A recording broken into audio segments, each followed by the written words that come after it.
by the leader of Pakistan to tarnish the image of this august forum by bringing in matters internal to my country and going so far as to spew falsehoods on the world stage. While such statements deserve our collective contempt and sympathy for the mindset of the person who utters falsehood repeatedly, I am taking the floor to set the record straight.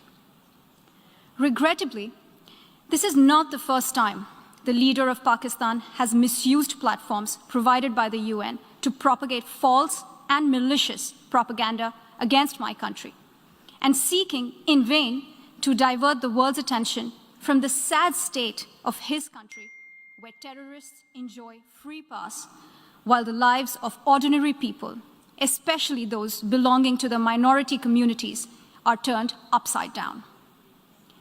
Mr. President, member states are aware that Pakistan has an established history and policy of harboring, aiding, and actively supporting terrorists. This is a country which has been globally recognized as one openly supporting, training, financing, and arming terrorists as a matter of state policy. It holds the ignoble record of hosting the largest number of terrorists proscribed by the UN Security Council.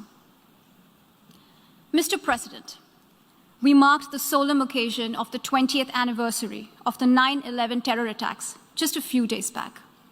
The world has not forgotten that the mastermind behind that dastardly event, Osama bin Laden, got shelter in Pakistan.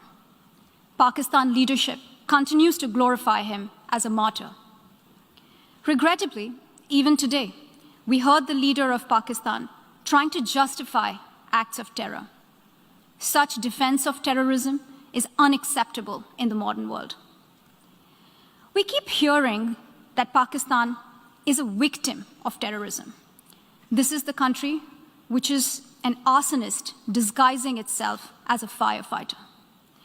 Pakistan nurtures terrorists in their backyard in the hope that they will only harm their neighbors. Our region, in fact, the entire world, has suffered because of their policies.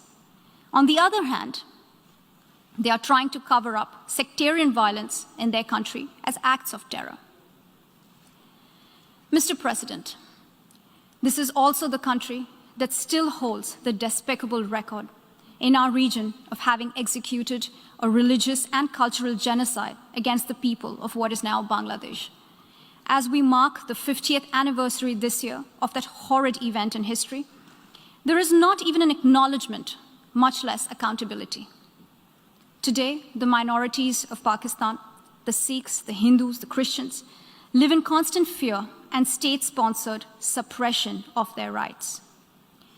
This is a regime where anti-Semitism is normalized by its leadership and even justified.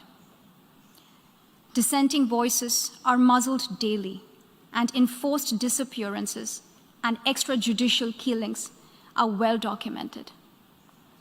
Mr. President, unlike Pakistan, India is a pluralistic democracy with a substantial population of minorities who have gone on to hold highest offices in the country, including as President, Prime Minister, Chief Justices, and Chiefs of Army Staff. India is also a country with a free media and an independent judiciary that keeps a watch and protects our Constitution. Pluralism is a concept which is very difficult to understand for Pakistan, which constitutionally prohibits its minorities from aspiring for high offices of the state. The least they could do is introspect before exposing themselves to ridicule on the world stage. Finally, Mr. President, let me reiterate here that the entire Union territories of Jammu and Kashmir and Ladakh were, are, and will always be an integral and inalienable part of India. This includes the areas that are under the illegal occupation of Pakistan. We call upon Pakistan to immediately vacate all areas under its illegal occupation. Mr. President, allow me to be categorical about India's position.